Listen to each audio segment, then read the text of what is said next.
We would like to begin by acknowledging the traditional owners of the land on which we meet today and pay our respects to the elders past, present, and emerging.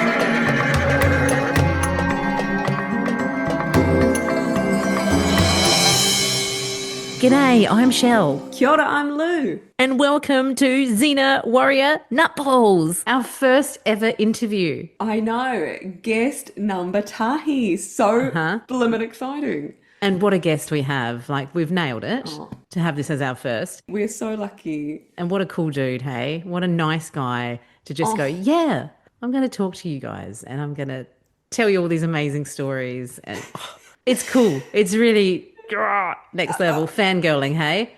Mate, full on. Like, I still remember where I was when I got an email back to say that he was keen and interested. And I screamed a little bit and ran down the hallway. No, but I was shopping with my mum because you text me. It's like, I'm in a shopping mall. I was about to go off to stay in Brisbane for a couple of weeks and doing my last bit of shopping. And you text me and I was like, what? No way. We got him. Mum, look at this. This is like, what? Oh, that's your Xena thing. Anyway, we've got to say this guy's name. We have to, yeah. So we are lucky enough today to be talking to Donny Duncan. Yeah. The legend, the Kiwi absolute legend. So the director of photography for the Xenaverse for 77 of the 134 episodes. So huge. I know. He was there from the very beginning. So he shot Sins of the Past, episode 1, season 1. Yeah, from the beginning. From the beginning, right up until Anthony and Cleopatra, season 5, episode 18. Is it Anthony and Cleopatra? Oh shit, is it Anthony and Cleopatra? Well, I don't know. We'll edit this all out so I sound more fuck, it's like a Boudica and Boadicea shit again. So he was there, like he's seen it all, been it all, worked with so many different directors. And had the eyes, like he created that continuity of look that we all fell in love with, hey? All those beautiful shots of New Zealand and and the actors and the cool scenes and then like the crazy scenes, like from Them Bones, where they're all on mushrooms and having acid trips. It's just all that cool shit Donny is responsible for. Wow, man. Yeah. No, he's a legend. When you think of Xena Warrior Princess, right, my mind goes to like rolling green hills and like dark taverns and just like wuxia inspired kung fu fighting and you know all of that, or like if you shut your eyes and you think of that, that's what Donny's fed to you, you know, like that is what he's captured and created. It's like what we hold in our little hearts as Xenites and fans. Totally. He created the visual textures of the show that we go to. Totally. And we were fangirling, hey, like we were in the during the interview just going, oh, whoa. And there was a lot of wows, really. Yes, 100%. If you listen closely, you will undoubtedly hear me quietly gay gasping in the background a few times. Yeah, he's amazing. And such a nice dude, hey? Like such an interesting, nice guy. He is so highly intelligent that I think some people, when they wield that intelligence, they can come across almost intimidating. But he's so nice and generous. Yeah. That he just like, you just felt part of it. You know, like I felt like really invited into, you know, his stories and his vision for the show and what he was. It was so awesome. He's excellent. He really is. He really, really is. Look, it's safe to say, Donny, he knows his Xena stuff, yeah? And if you're super keen-eyed Xenites, you'll even recognise him from was it the 10th anniversary DVD? Yeah. Added bonuses, yeah. And he was so good. He was adding such fantastic behind-the-scenes tidbits. Donny has had an enormous career. It's spanned 4 decades in Aotearoa. He's worked in international TV, film, documentaries. He's even done music videos. Some of the biggest stuff he's worked on is definitely like The Chronicles of Narnia, The Lion, the Witch and the Wardrobe, as well as Xena and Legend of the Seeker. But for me, I do have to say, and I don't want to overstate this, Oh, If you were a Kiwi growing up in like the early 2000s, there was a New Zealand ad called Double Rainbow for Vodafone. what? And Double rainbow.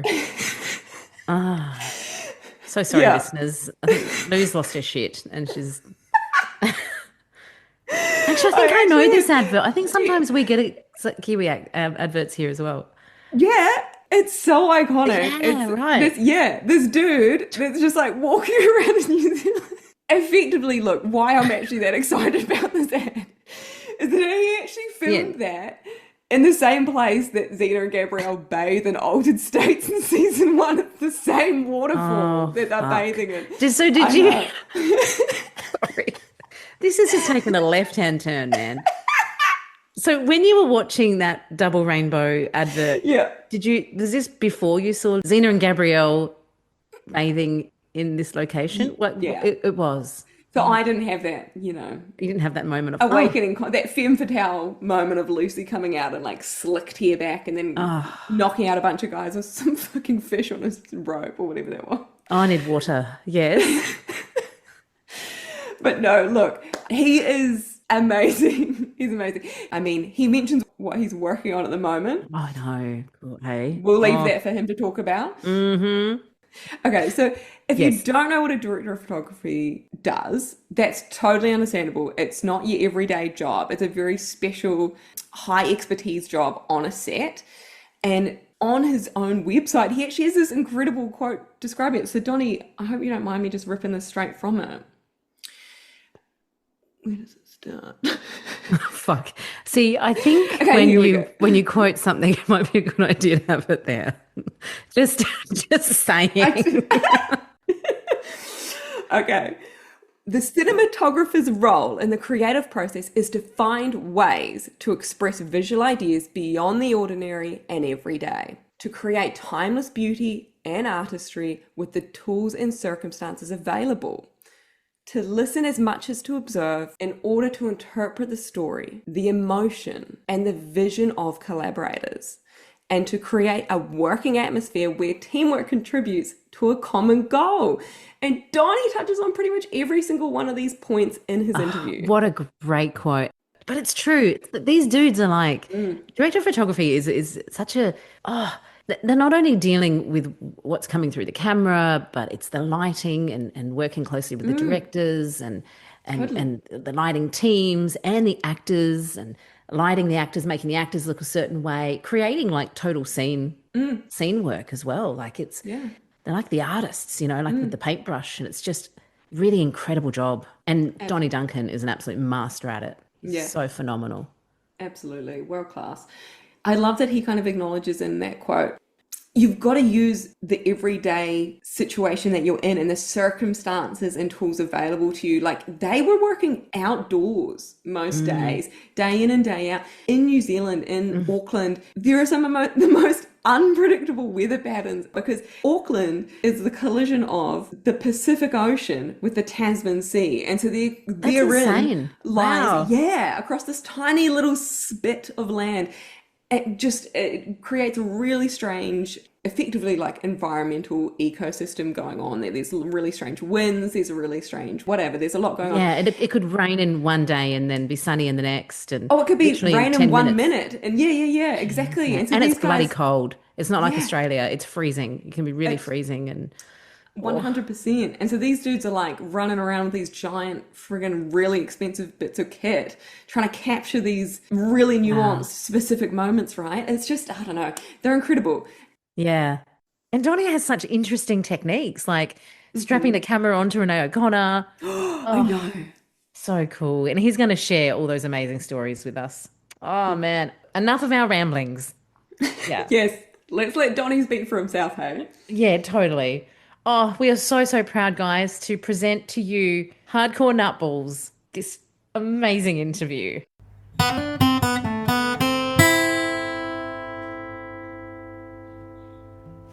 It is with total nerding out Xenite excitement that we welcome the legendary master director of photography, the one and only Donny Duncan. Hello. Great to be here. Thank you. Kia ora, Oh, Donny. thank you so much for taking the time out and being our guest. It means the world to us. You are the eyes of Xena. You are responsible for 77 episodes. We are totally fangirling.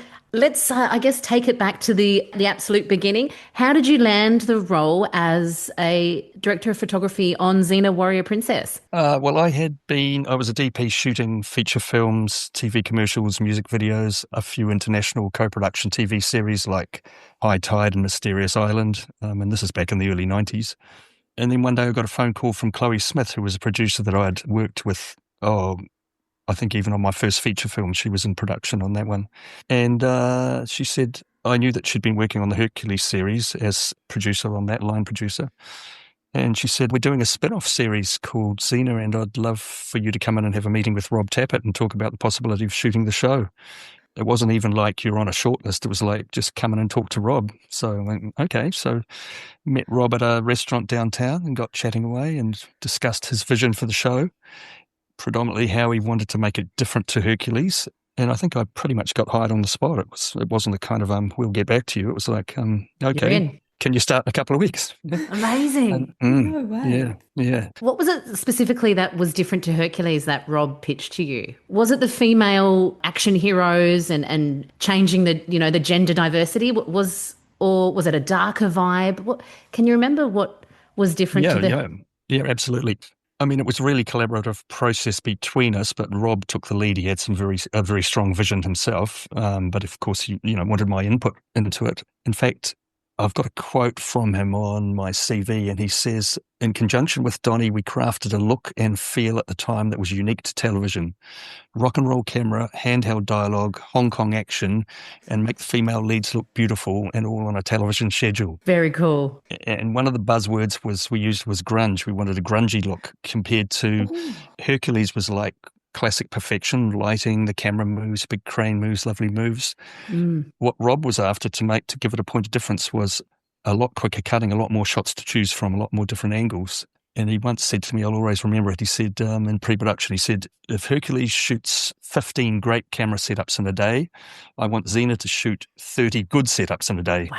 It was kind of quantity over quality, but of course we didn't let the quality slip either, because we're all professionals. And Not at all. Yeah, that is cool. It's almost like Hercules was sweet and Xena was from the street. That's how it sort of felt watching it growing up. It was like this edgy, fast-paced, grungy. That's awesome. The one thing that I really took on board, and it was my first time really being in this situation as a DP, was to create a female star, to really create a look for Lucy. So in pre-production tests, I found out pretty quickly what was really flattering light for Lucy and what really accentuated beautiful eyes and so on.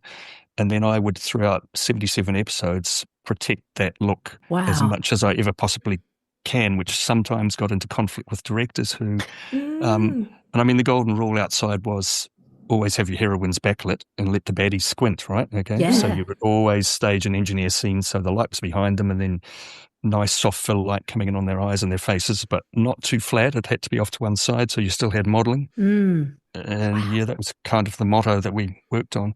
And sometimes you'd go on a location recce with the director and they'd go, oh, okay, we're here in the morning shooting this one. I want there's a great background there, so I want the girls to come over the ridge here and face off against the baddies this way. And I go, yeah, but they're going to be really hardly lit with hard sun.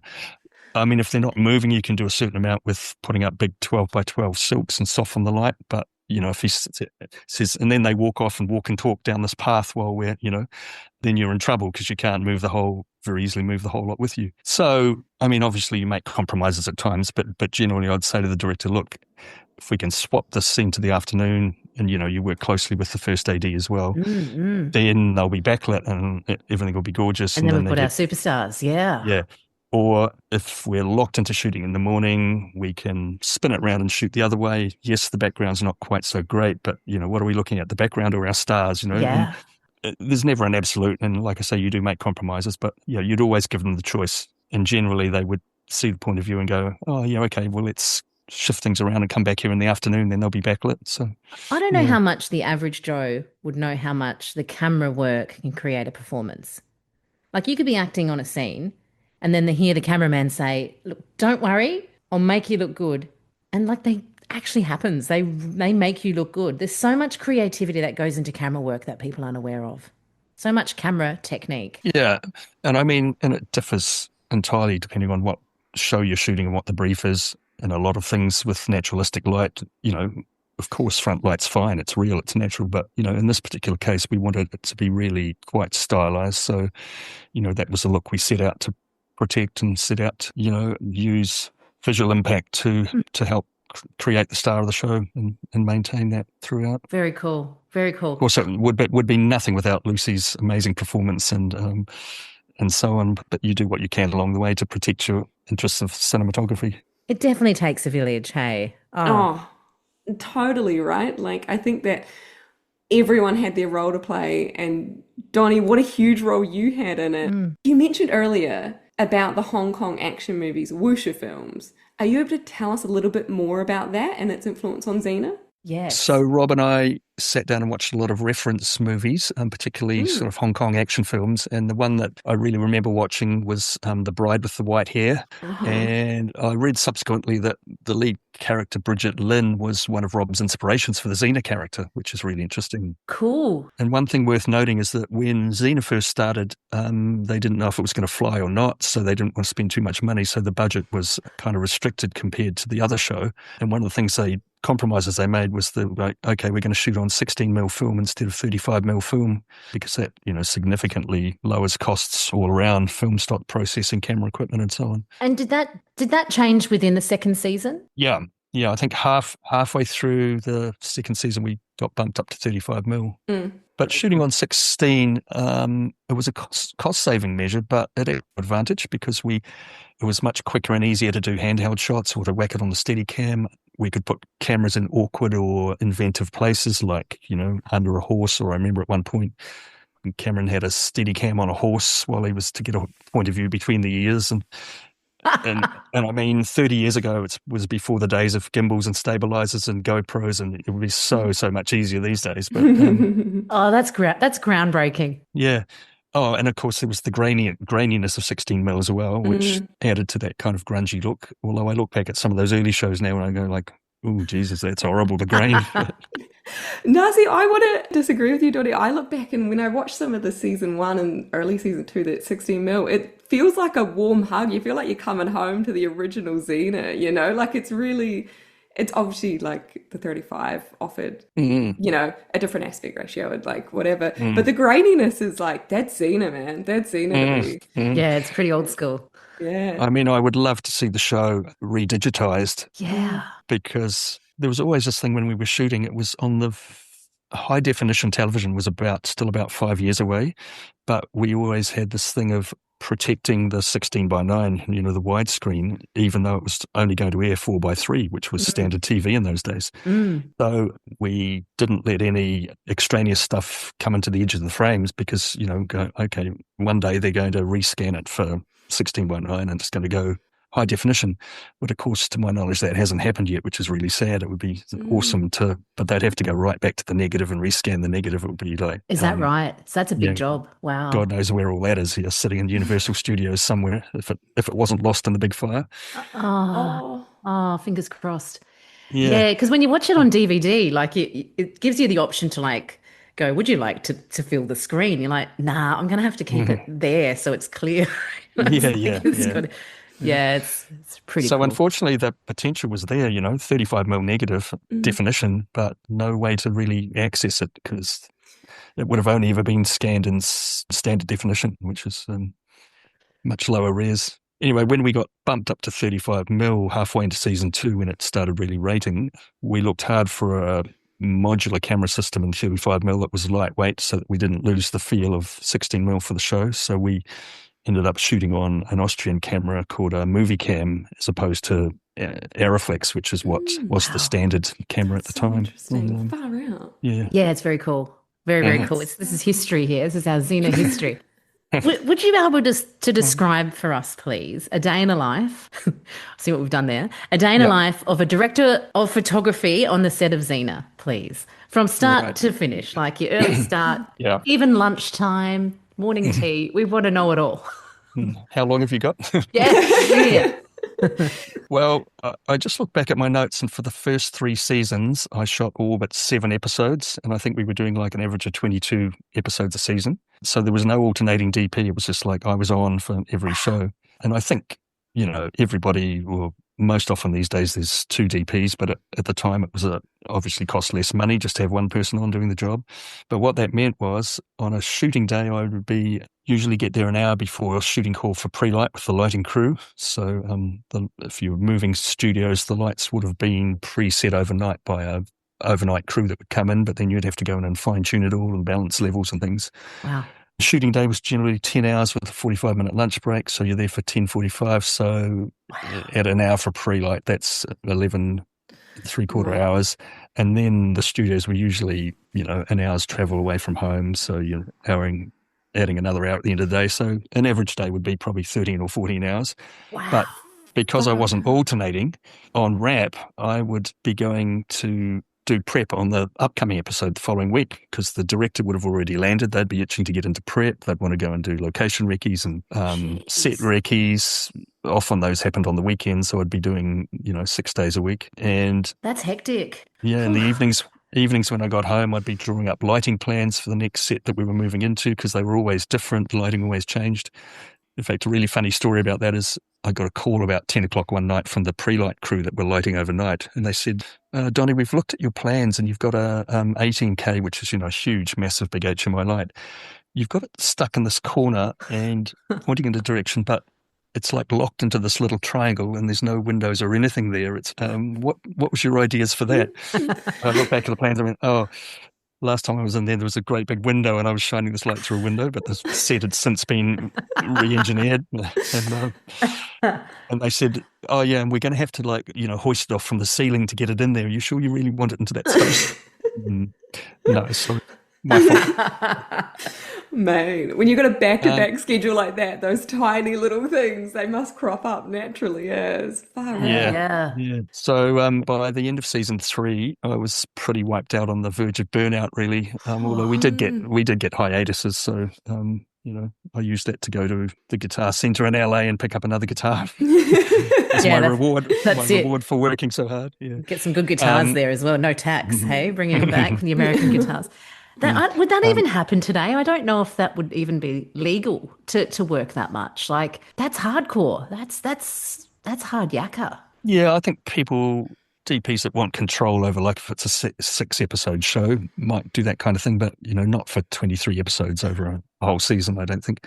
Anyway, Chloe suggested that we bring an alternating DP, and John Cavill had come and shot a few episodes in season 3, I think. So I was just looking at my notes, and season 4 looks like we only shot 12 episodes all up, because we shot 6 each. But yeah, generally it was like twice that much. It was like 20, 22 episodes a season. So once John came on, it was awesome. He, of course, had his own visual approach to the show, and there weren't any really rules like, oh, this is the Bible and you must do this and stick with this. It's like, hey, whatever the episode calls for, if you want to do something completely different out there, go for it. So John exercised that and produced some brilliant shows. But of course, with alternating DPs, that gave 7 or 8 days to prep in between episodes. So it was much more sensible way of working. Yeah. And I think the directors got a lot more out of it because they had a lot more access to me in between episodes as well. So cool.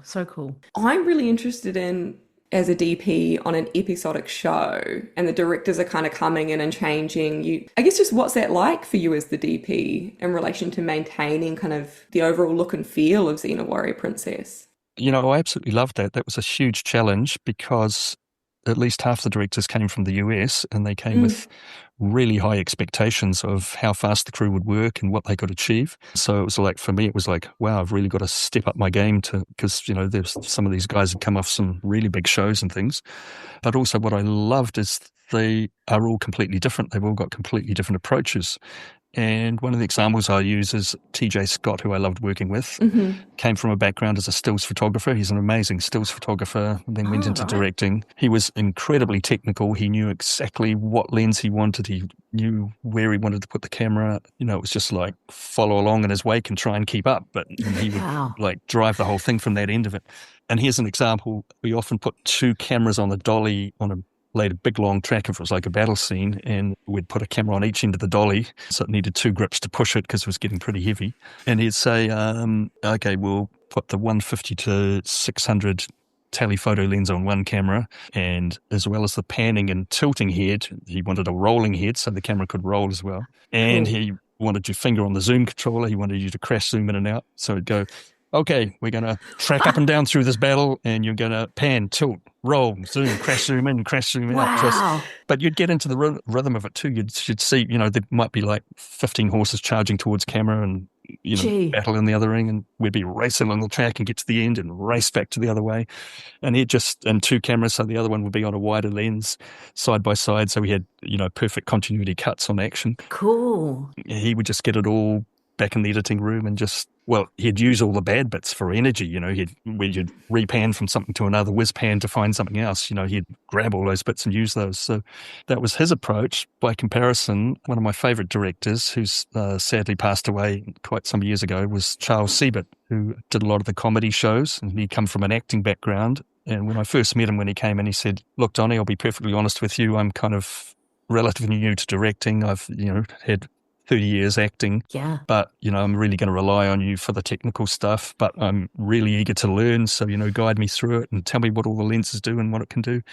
So, perfectly honest up front, but just basically saying, okay, this is all on you because I don't have much knowledge here, but I'm really going to work with the actors and produce a great show and interpret the scripts. Yeah, and those are like extremes. And of course, there was a lot of all sorts of styles in between. Did Michael Hurst sort of fit in between those two as well, being an actor? Was he more of an actor's director, or did he have like a technical? No, he's very technical as well. He's exactly like a combination of those two, really, because Michael's very quick, very smart on the uptake, and interesting. Knows where he wants the camera and what he wants to do with it, and cool. That sounds like such a complex job, like just communication styles for yourself. You're having all these different people that come in and they've got their own flares and ideas. And then they've got their own expertise, and you've got to support them to keep the show getting along the line. And you're almost probably a bit of an audience advocate for us, helping to make the show a bit consistent so that we can follow it and really,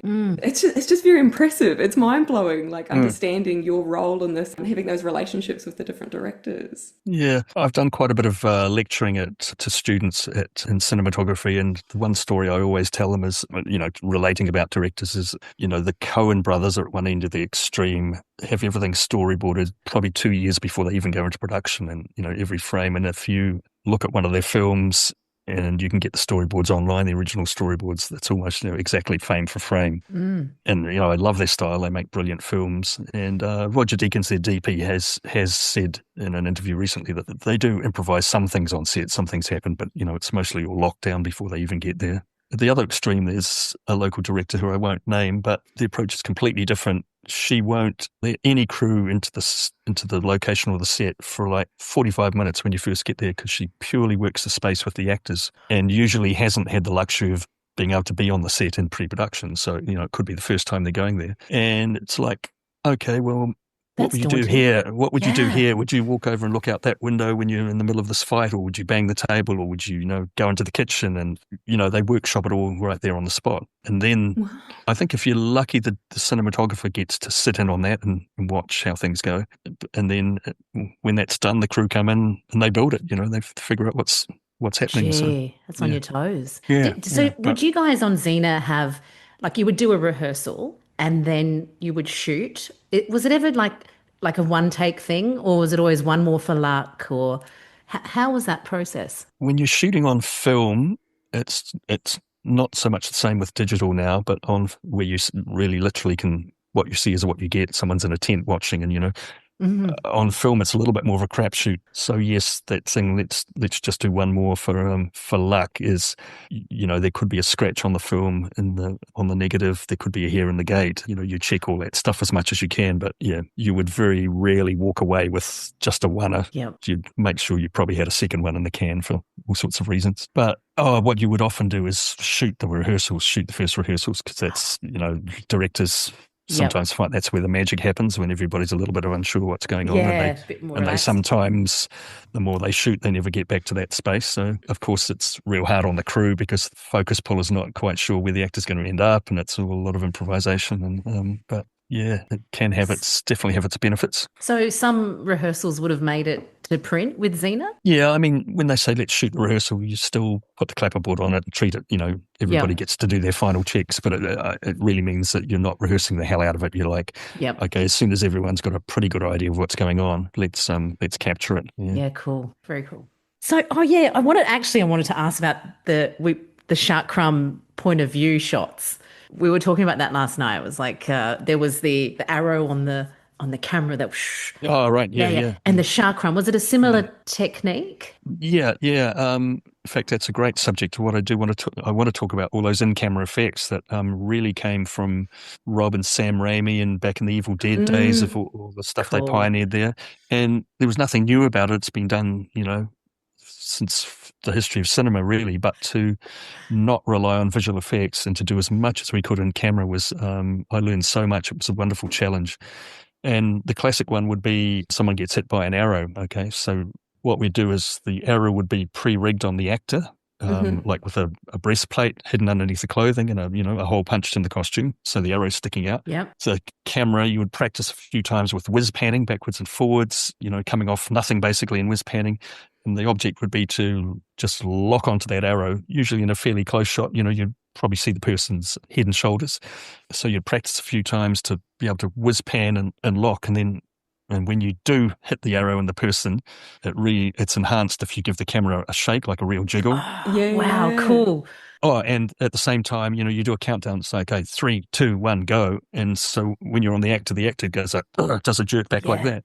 And it's completely and absolutely realistic. You don't miss the fact that there's no arrow going through the air. Nowadays, it would all be a CGI arrow. So we used heaps of those techniques. The other one was if Xena had come flying in, had done a big leap and come in somewhere, the second unit might shoot a wire stunt of a stunt double on a wide shot, flying through the air. And then on main unit, when we've got the actor, what we do is you would pre-frame on the ground on Lucy's feet, on her boots, and on a 3, 2, 1 action, she would jump up on the spot, jump up in the air, and really hard to get the timing right. Just as her feet hit the ground, you whiz tilt up to her face and lock in on her face. Oh, wow. And when that's intercut with the wide shot of her flying through the air, and then you go bang on the feet and up to her face, it completely sells it. So those are just 2 examples of many of those things we did in camera. So good. That's so cool. And of course, there was all the force perspective for the Titans, the giant episodes. Yeah. And that was a huge learning ground for me. And that was going back to, Ray Harryhausen from the 50s, all his techniques of having the force perspective. So there were all sorts of things. You'd have miniature props, and you'd have oversized props. So the person who's supposed to be the giant in the background would be like, have a miniature model horse and cart that they'd pick up and smash on the ground. And there'd always be platforms involved. So the person in the foreground would be on a raised platform that the art department would cover with grass and blend into the background grass, so that when you line it all up, it kind of looks like they're both standing on a continuous surface.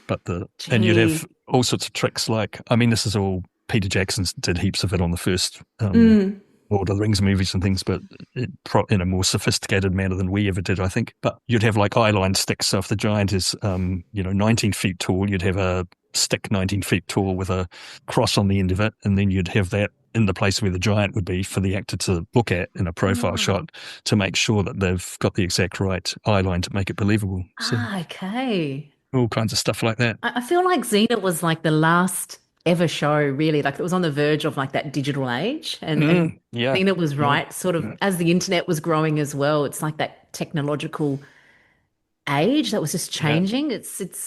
I think that's why it still stands today, and we're still so all into it. We did do a lot of blue screen composite shots, so like doubling where someone had to appear with themselves and things. There was all sorts of, shooting one element against blue screen and then a foreground plate on the set. So, it certainly wasn't all done in camera. There was a lot of CGI, but it was, in its earlier stages. In the beginning. Yeah, I remember at one stage the visual effects director who was based in the States, we were doing a lot of blue screen work, and he sent down a memo saying, the whole crew should be wearing dark glasses when they're working on the blue screen stage so that they don't get headaches from working in blue screen all day, which we all laughed and thought it was a bit of a joke. But looking back now, he was absolutely right. Actually, it is, blue blockers because you get nasty headaches. Well, So did you guys know in the first season that Xena was becoming such a huge success? Like, were you guys aware of that to begin with? We really had no idea that the show was going to go off the way it did. And I distinctly remember exactly where I was and when Chloe or Rob came out and announced that we'd just passed 13 million viewers per week in the US. Wow. Coming from a country at that stage, the population was about 4.5 million. It's like, 3 times our population sitting down every week to watch this show. That's cool. It was pretty mind-blowing. Yeah. And then there was a point where we started beating Hercules in the ratings. I think it's around about then when that 13 million figure came out. And that's when the inter-crew and actor rivalry between the two shows stepped up to another level. It took on something else, which I'm not going to talk about. But, really? I didn't know it was crew. I thought, yes, actors, but I didn't know it was crew as well. That's, wow. To a certain extent, but honestly, to be fair, the Hercules crew had blazed the trail for us. And as a spin-off show, we took on board lots and lots of what they'd learned through the process of getting to where they were, but then adapted it to our own needs. But yeah, no one was dissing anything the Hercules crew did, but there was definitely a kind of a friendly rivalry. That's and, great. There were some crossovers. I shot 1 or 2 Hercules episodes. Felt a bit like a fish out of water, but yeah. And of course, actors came and went between the two shows, like Kevin Smith and so on. That's so cool. You guys kind of had like a pushing each other to do like better and better work potentially as well with that rivalry. Absolutely. Yeah, definitely. Yeah. We'd hear a lighting assistant would be on the Hercules set for one day, and then the next day he'd come back into our set and go, have you guys seen they're using a blah, blah, blah, and they're putting it into this mirror and doing this and that? It's like, oh, great, we'll use that. We'll do that next time. Cool. So good. I love that. Rob Tappert, we've mentioned his name a few times, but just for context, if somebody is listening and they don't know, he's one of the co-creators of the show, and he's actually described the success of Xena as capturing lightning in a bottle for him. What do you reckon made all you fellas on this team that made it up so special that you were able to capture that lightning in a bottle? We had a pretty carefully hand-picked crew. And a lot of this was from Chloe Smith, the producer. It's almost like we cast the roles of the crew as much as they cast the actors for the show. And the one thing that we really didn't want was a lot of blokes around camera in what was predominantly a female show. The mood on set was really totally driven by Lucy and Renee's amazingly positive attitude, and the crew was just completely inspired and followed along in their wake. Nothing was a problem for them. Cold, rain, mud, heat, ridiculous hours. They just got on with it, did it, and we all had a great laugh along the way. And this positivity, I think, is completely ingrained into the DNA of the show. Yeah. So it sounds like you guys were consciously trying to position women around the camera behind the scenes as well. Is that right? Oh, yeah, absolutely. Yeah. We tried to get as many women in key roles around the camera as possible. At one stage, I had Belinda Crayford was my gaffer for about 2 years, and it was really pretty unusual to have a head of the lighting department, a woman in those days. We had a young woman called Jin Lone who came on as best babe. It's normally a best boy, but she was a best babe. So she was like the second in the lighting team. By the second show, she was gaffering the second unit. Wow. She's now, or they are now one of New Zealand's most prominent cinematographers in the local field. Wow. So they've had an amazing journey as well. We had female focus pullers. I had a female grip assistant at one point. Just wherever we could find someone who was up for the job, we put them into the role. And I've continued that. I was a great believer in that, and was Chloe and Lucy were really behind doing that as much as we could. And I now run a gender diversity program in camera for the New Zealand Cinematographers Society, where we have traineeships and internships for women either at camera trainee level, so they'll spend 5 weeks on set as a camera trainee, or as a DP attachment. So mid-career female cinematographers get to go on a big show and shadow the DP and like 3 or 4 weeks, and just hone their craft through observing more in that case. So I think it's been going since 2019, and we've put about 25 women through those roles for like over 500 days on set. And it's funded by the New Zealand Film Commission. We just administer it through the NZCS. Oh, good on the New Zealand Film Commission. I got to say, though, go the Kiwis. You're always so much more progressive than us, you know? You know, to be perfectly fair, though, the Australians, we work with them pretty closely with the Australian Cinematographers Society, and their chairperson is a wonderful woman named Erica Addis.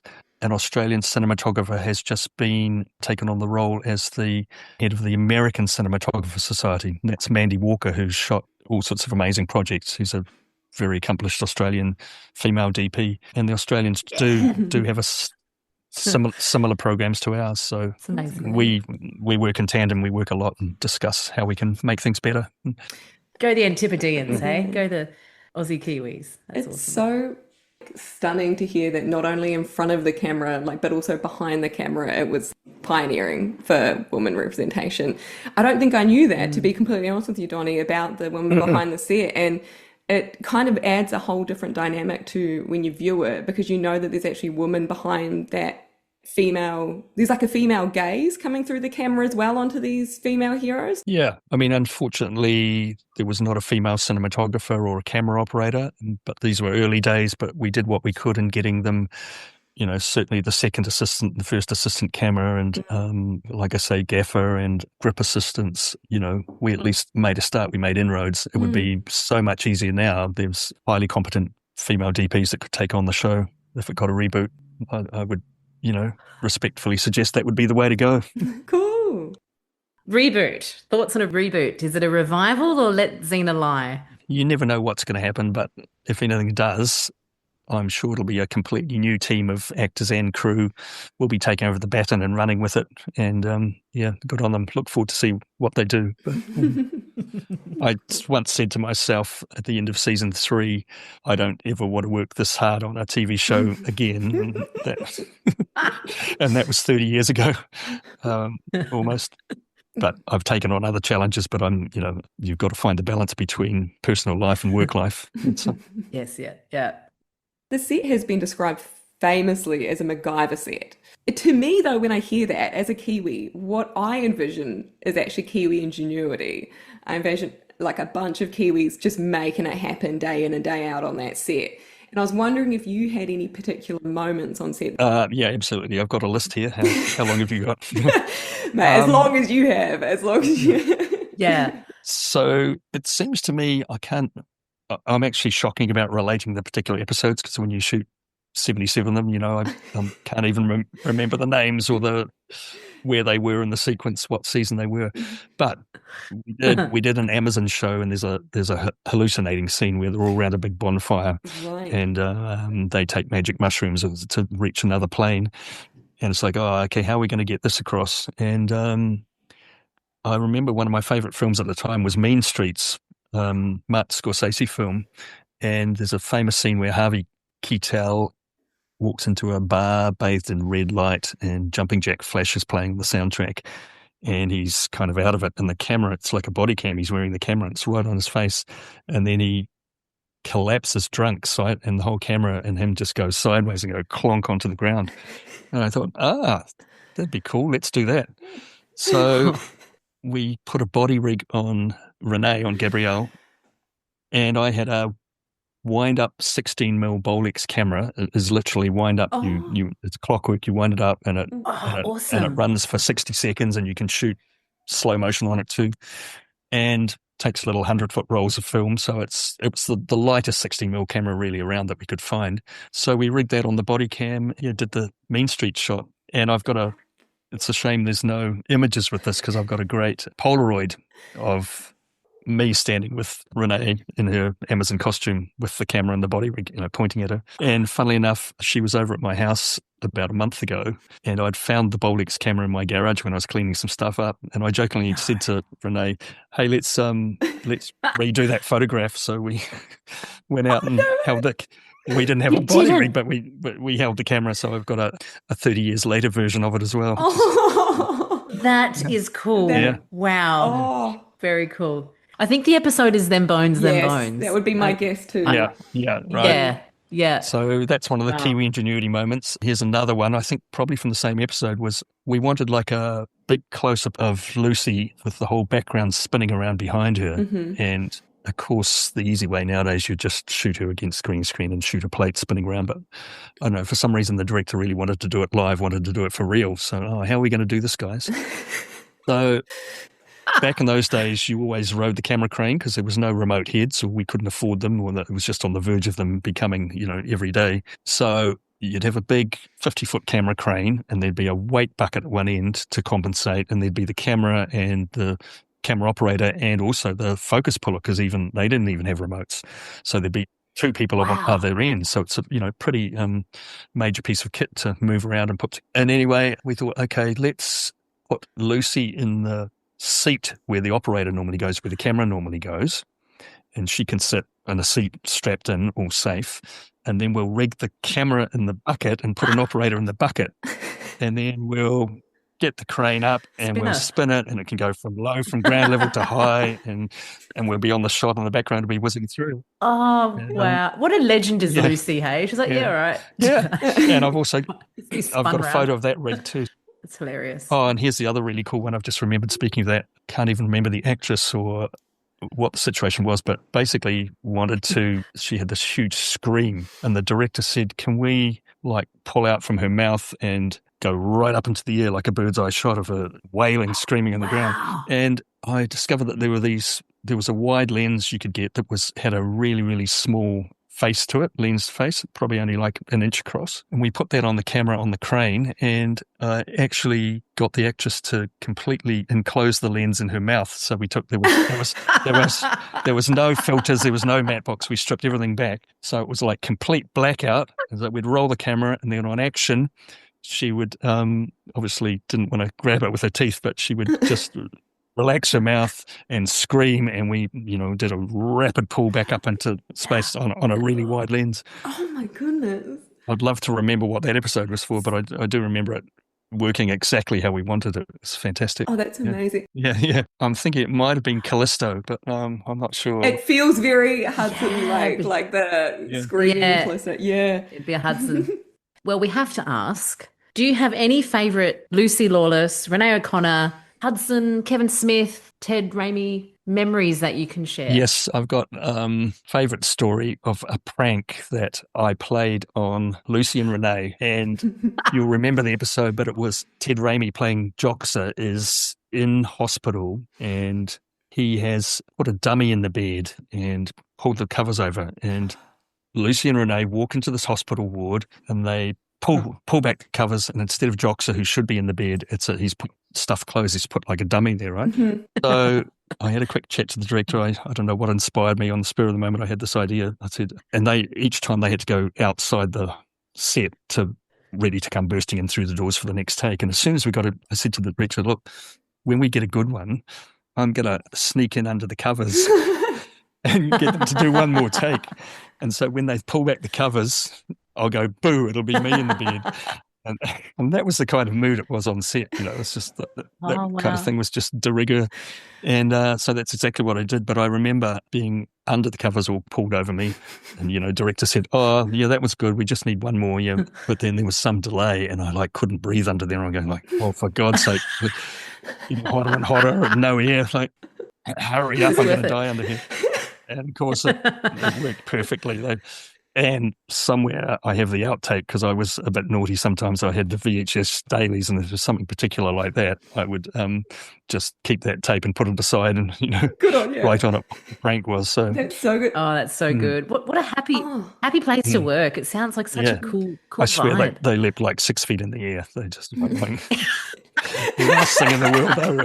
The last thing they were expecting hadn't done 4 takes with it. It's the DOP.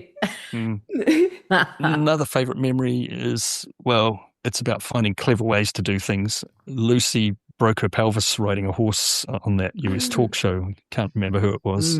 Jay Leno show, right? Okay. Yeah. And when she came back, we shot around her for quite a few episodes. But when she was up and walking again, we had to find really clever ways to do things. So I'll always remember we did a lot of stuff with stunt doubles. and as a one-shot thing, and then be a real clever swap over between the stunt double and Lucy, so like through a wipe or whatever.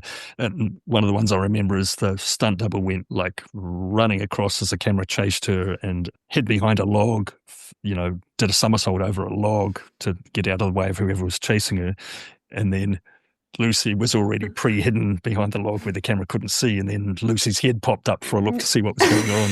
So it was all that kind of stuff, because she could do stuff that didn't involve much movement or any stunts, but so we had to find really clever ways to get her back in the show. That must have been terrifying, having your lead actor break her pelvis and going, shit, we've got a whole season to do. This is halfway through the season. Oh, yeah. It was very, very traumatic at the time. Yeah.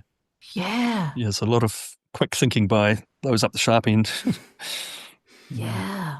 So, Donny, us fans have our opinions about the best episodes, and you've worked on some seriously cool fan favourites, such as A Day in the Life, One Against an Army.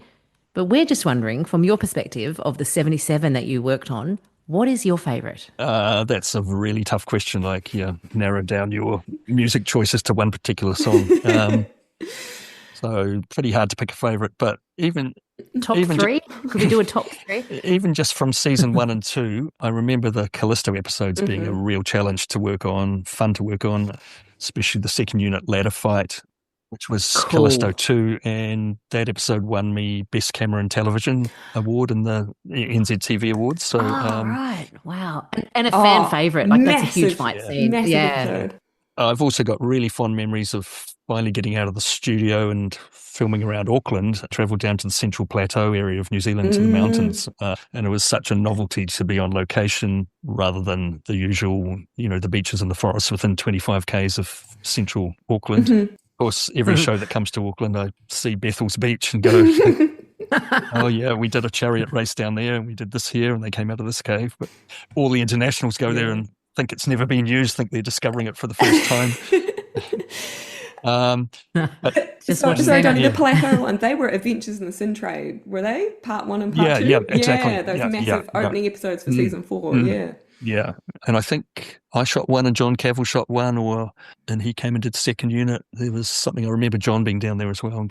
Yeah, it's beautiful, beautiful shots. It's such a cool part of New Zealand, and it's so it's stunning. It's so beautiful. Yeah, and it was a real, obviously, an economic challenge to take a whole crew out of town. But I think it was the one and only time I remember that we really got out of the Auckland region, which is pretty amazing when you think for all those shows. There may have been a couple of, I left before season 6, but I can't recall them travelling out of the town, out of area much. They're great episodes to be the favourite of, and totally understandable. You'd love them for being able to show the world a different part of New Zealand as well. That's so cool. Yeah. And of course, with the musicals, I did a musical with Rob Tappert, which was a huge challenge. And I think he brought a choreographer down from the States I remember the choreographer looking and going, we had like a 1-day pre-light to do this whole pre-lighting for this musical number. And he said, wow. He said, oh my God, if I was doing a show at home, the lighting crew would be in here for, 2 weeks rehearsing and lighting that and practicing to get all their cues right.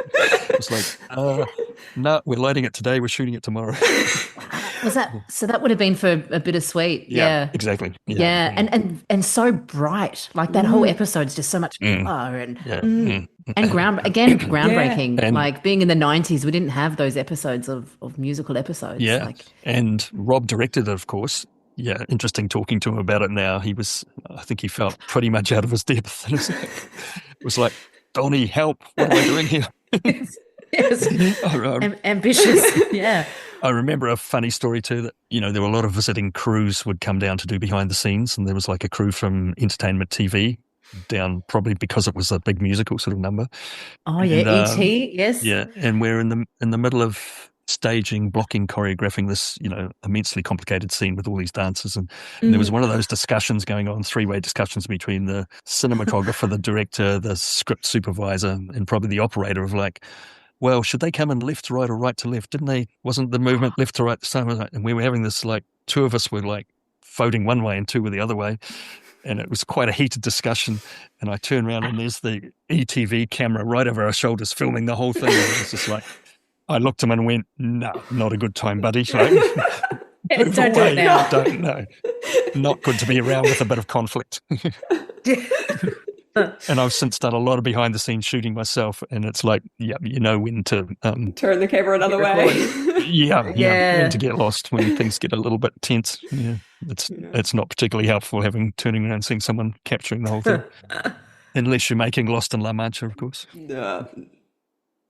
There is a fair few of our listeners that are likely to not be from Aotearoa, and potentially they're going to try and come and visit Bethel's Beach, do the Xena pilgrimage. We're going to try and collect from all the cast and crew their local secrets of visiting New Zealand, or what they think is the best thing to do. What's your advice, Donny, to anyone visiting New Zealand? I would say they need to take at least 3 weeks to explore the South Island, because people come here and expect to do the South Island in 6 days, and it's like, no, you ain't going to see shit. It's like, just... take your time and cruise around and do it. If you do it any quicker, it's maybe 2 weeks, but any quicker than that is kind of really selling yourself short. And of course, as far as the Xena pilgrimage goes, most of it's out in northwest Auckland, all within about 15 k's of where I live. So, oh wow, the Bethel's Beach and the Woodhill Forest, and unfortunately, a lot of the early locations are now housing subdivisions. So for season 1 and 2, we shot in a place called Sturgis Road in Henderson in West Auckland, right? And the job I'm on at the moment, I drive right down that road to get to the studio where I'm working, and it's like Hercules Crescent and Xena Way and all these things. No, that is so cool. Yeah, they have named them, but all these great rolling fields that we shot in for the first 2 seasons, just a sea of houses. And the other one in West Auckland is Lion Park off Red Hills Road. We had it was called Lion Park because it literally used to be a safari park with lions, and that was unlimited views. Unlimited views. We could shoot in all sorts of directions without seeing too many houses or power poles that had to be removed later on. But that's now like major green expansion from Auckland. It's all turning into subdivisions, so that's kind of sad. People are obviously have to go further and further away from the city centre now. I'm so grateful to hear you promoting the South Island. I'm a southern girl. The South Island is incredible. Yeah, you got to take your time down there. I mean, there are some amazing parts of the North Island as well, sure. But the South Island, it just changes so quickly. Within an hour's drive, you can be from the beautiful rolling Canterbury Plains, like you're somewhere in England, and then you're in the Southern Alps, which are like anything to rival the Rockies or the Alps in France. What an amazing country. Then you can be at the West Coast beach in another hour, full on black sand beach. It's an absolute marvel, isn't it? The whole country, but the South Island is a real understated jewel. I think it's understated because of its weather. And so, look, sometimes it's a little bit unpredictable, a little bit radio cold, but we love her for it. Donny, what are you working on at the moment? Well, 30 years after shooting Xena, I've kind of found my niche shooting behind the scenes on big American shows that come out here. And like I said before, I didn't ever really want to work as hard as I did on the first 2 seasons of Xena. But understandable. I guess I've done 5 local features and 5 international telemovies and a whole bunch of commercials and music videos and things. But my little niche is EPK because it's one of the easiest jobs on set. And I still get to see all the new toys being used and, hook up with all my buddies that are still working as grips and lighting and so on. And at the moment, I'm back working with Rob Tabbert, which is fantastic, on Evil Dead Burn, getting behind the scenes and EPK on that. And I kind of love it because I normally work directly for the studios in the States, and I'm kind of a one-man band. So I get to do interviews off the shoulder with actors and HODs and crew, informal, getting them to talk to camera when they've maybe just about to do a stunt or finished a stunt or whatever. So, I get to drive the whole thing, which is really cool. And it's all nice and close to home here in West Auckland. So good. Do you have any advice for listeners out there that want to get into cinematography? Or I would say 70-80% of technicians on set have been to film school of some sort, whether it's a 2-year diploma course or a 3-year bachelor's course. So back in my day, there were no film schools in New Zealand as such, so it was just like thrown in at the deep end and get your first job and then work your way up the ladder. It's a long, hard process. It's, takes years. I think when I was coming through, you were able to accelerate a lot quicker because there were far less people around trying to get into the same thing. But now, at the end of the year, film schools graduate. There'd be 100 students out there all looking for openings and breaks. Yeah, just got to be really good at selling yourself, which I've never been particularly good at doing. But it's a hard thing. Young people today certainly get taught in school in the benefits of social media to promote yourself. So whole new level. Yeah. I think the important thing too is to collaborate with your peer group. There's some statistic like when you get older, 80% of people you work with were people of your same age that you grew up with, so you've kind of maintained those contacts. So, and people will work for nothing on projects with their peers when they're young to get a foot in the door and to get something on their show reel. So you've got to be prepared to do some of that. I prefer to think of it as investing in your own career and self-generating projects rather than sitting around waiting for people to ring you up and hire you. Do the hard work, do the hard yakka. Yeah.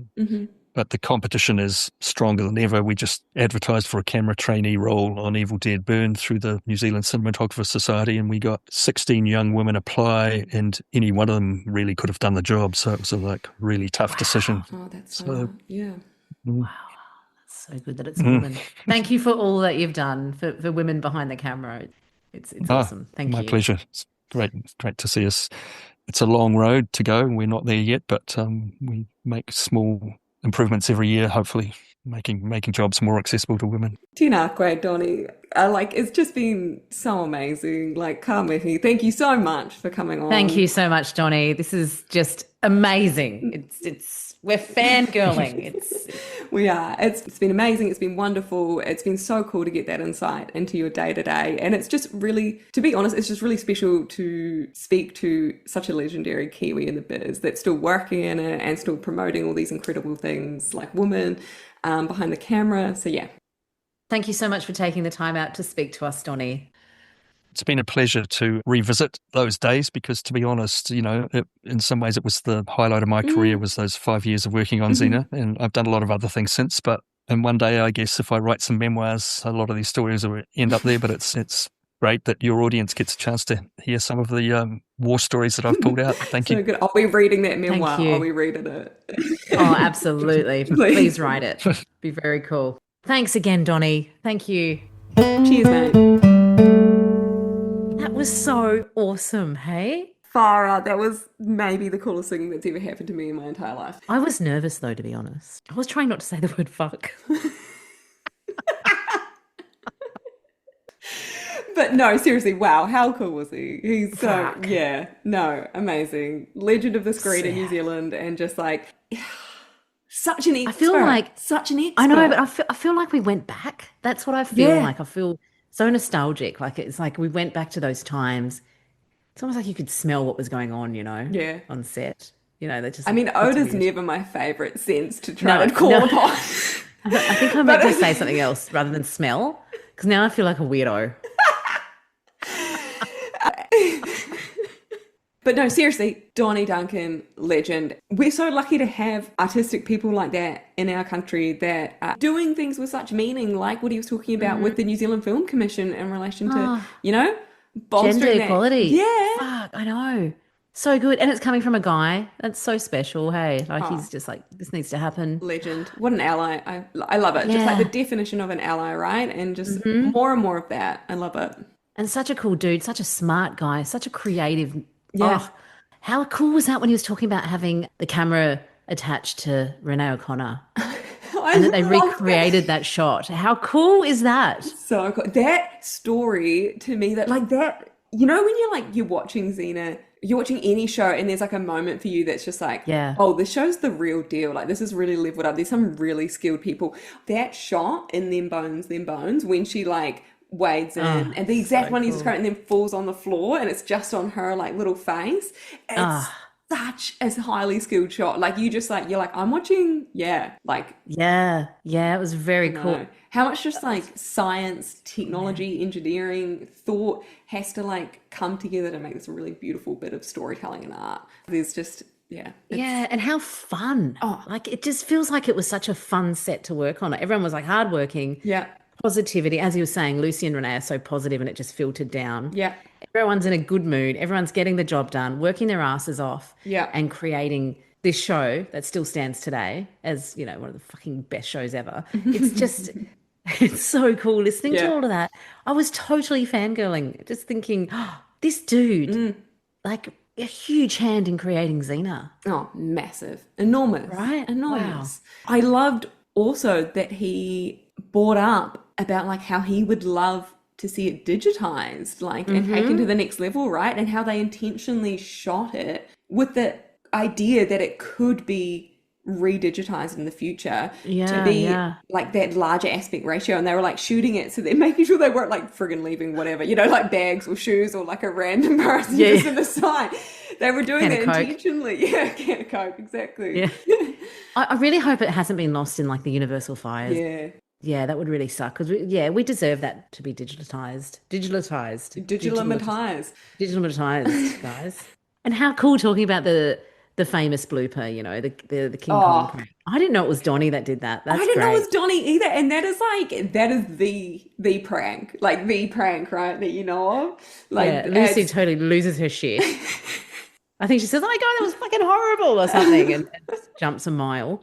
Yeah. yeah, no, so good, right? And look, I quickly just went and watched a little bit of Callisto. I couldn't see the exact episode or the exact frame that he was describing about the Yeah. the pull away shot when one of the Yeah. actress was screaming. So guys, like I'm gonna do my research and try to put it up there. But if somebody gets to it before us, tell us. Yeah. Yeah, please contact us on Instagram or write it underneath Yeah. somewhere in Facebook. Just, yeah, tag us and let us know. He also mentions a little bit about, like, he talked a little bit about his kind of like the directors that he was working with, and one of his favorite Yeah. being TJ Scott. Oh, TJ Scott is, my God, he's wow. like, he is such a big director for this Yeah. universe. And if you're not super familiar with the universe, his episodes are great ones to kind of start with if you ever want to. Callisto, Return of Callisto, Is There a Doctor in the House? They're all brilliant, brilliant, Sin stunning Trade, episodes. the Sin part Yeah, one, this two. exactly excellent. And Yeah. they, whenever you think of like really, I don't know. Whenever you think of Xena pushing its own visual identity and its visual texture, you think of those episodes. You think of TJ Scott. Yeah.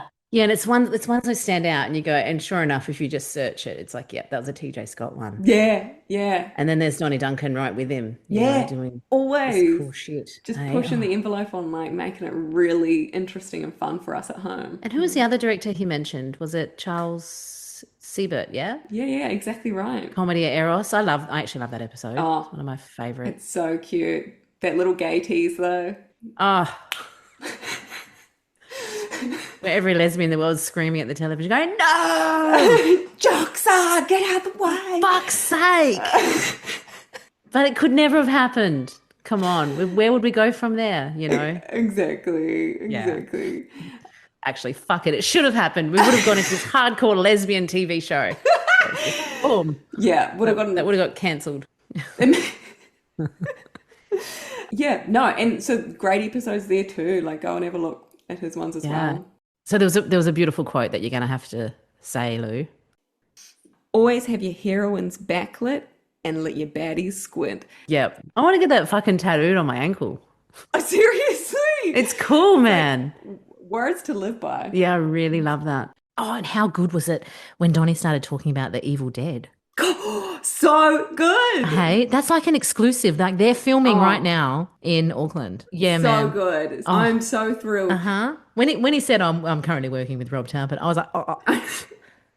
Very casual comment to Yeah. say, isn't it? For No, it's something just- so amazing. Okay, so for our listeners, we should probably explain because not everyone might know, but No, of course. It's not, horror is not for everyone. yeah. So Rob Tappert, Sam Raimi are the creators of the Evil Dead franchise that like started in the 80s, who happen also to be, yes, as we know, the creators of Xena. So yeah, the Evil Dead star Bruce Campbell, otherwise known as Autolycus, our Autolycus in the Xena world, who we love, right? Oh my God. We adore. By the gods, he's up there. The charisma, And hilarious. the moustache. Everything about him, he's such a comedic genius. He is It's really excellent. cool. And it's horror, isn't it? It's like horror, dark comedy, and has a huge cult following. Massive. Like, probably a pretty good allegory to Xena's cult following in different ways. Yeah. Yeah. Yeah. And they also have that crossover with the comics as well, hey? Like the Xena comics into what Evil Dead comics? Yeah. The third movie, I think Army of Darkness, they actually did like a series of crossover comics, Army of Darkness and Xena Warrior Princess. Cool. And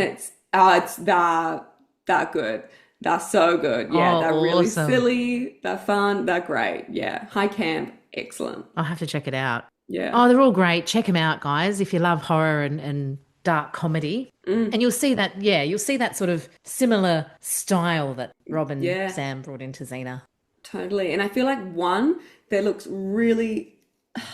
So Donny obviously worked on One Against an Army. When the Persian army's coming, they show some really cool shots of like the slats of the roof. It's quite horror to demonstrate like the volume of people and the violence that's coming towards them. And it's so reminiscent of The Cabin and even that it's just like, it's very similar ilk of film. And it's just cool. Yeah. The crossovers are great. Love it. Yeah. Awesome. Right. So Evil Dead Burn comes out in 2026. So next year. Should we go see it? Yeah, man. Totally. So good. Can't wait. I do have to say, I feel like we have to take a moment. Honestly, I think loads of people on this set and this cast and this crew deserve this. But I think Donny Duncan, the framing, the capturing of all of those like subtle, slow burn, intimate moments between Xena and Gabrielle's characters that help to like slowly build this like relationship that we all hooked into as queers for years. That rhymes. I just think, he just deserves like some sort of retrospective GLAAD award, right? Like it's just so freaking talented, excellent. We thank you for your work and your service. I think you should probably explain what GLAAD stands for. I mean, I reckon people do know, but just in case. No, that's, So you're right. So GLAAD stands for the Gay Lesbian Alliance Against Defamation. Yeah. They just have a few different categories. They just celebrate the outstanding contributions to media that supports portrayals of queer people. And look, I don't know how Xena doesn't have 1 million, but Right. See, ripped off. They should have a retrospective category. Let's be real. It should be fucking, the Xena Award. But he does deserve this award, doesn't he? What a true ally. Hey, bit of trivia though. There is one Xena episode that was nominated for a GLAAD award. Do you know which episode it was? Oh, hang on, let me think. Have a think. It'd have to be the gayest one. It'd have to be the gayest episode ever, right? It is pretty gay. When Fates Collide. You wish. Wasn't it? It's pretty gay, but not in the way that we want it to be. A Day in a Life. So cool. No, it's the fucking Here She Comes Miss Fabulous. Well done! Yeah, baby, like that. Boom, mic drop. Thank you, OGs. Yeah. That was excellent. Well done. Thank you. Such a good episode. Such like amazing on so many levels. Like it deserved the GLAAD award, of course. Right? Because of how Xena undercover at a beauty pageant, solving like murder mystery-esque vibes. And at the end, we get this like super gay, super lesbian moment where she kisses Karen Dior in full drag. The late and great Karen Dior. So good. But then like the reaction from Gabrielle when she's clapping was like, it was like total jealousy. This moment of like gay shock of just like, oh, what's going on? Yes. And why do I feel sad? Yeah. So good. So iconic. Yep. Do you know, next bit of trivia, what it lost out to that year? Some Buffy fucking bullshit. Look, the thing about Xenites and OGs, we hate Buffy. Actually, I shouldn't speak for everybody. I don't know if that's true. Maybe we don't. It's not true. It's not true. I shouldn't say that. Sorry, guys. It's just I'll tell the truth why I said that. It's because I had a housemate at the time that he was obsessed with Buffy. Yeah. And I was like, and he was obsessed with Willow. And I was like, really, mate? And I was a Xenite. And so we just, who cares? I'm telling the story. So the episode it lost out to was the Simpsons episode Homer's Phobia, which is one of my favorite Simpsons of all time. It's so good. Hot stuff coming through. I don't know this one. You've got to watch it. I'm down, dude. I'll do it. Well, we should probably plug where people can find us. Oh, yeah. Yes. We should. Yeah. We should. Spotify? Why are we so terrible at this? I don't know. We're not very good at because we're bloody Australians and New Zealanders. That's why. We're terrible at self-promotion. Yeah. Okay. But no, we can do this. Spotify. Yeah, Spotify, Apple Podcasts. But you know what? We've got We've got a website. Come along to that, www.xenawarriournutballs.com, and you'll be able to just see, like, join, follow, whatever. Come and do it all. Like and share. Yeah, tell your friends, Xenites, tell the Xenaverse. Brilliant. So I know what we can do. After every episode, because in our other episode, on our intro episode that we did, we did a Xena war cry and did like the intro of Xena in a Kiwi accent. Yeah. You should come up with something like every episode. Maybe you should do something around Donny.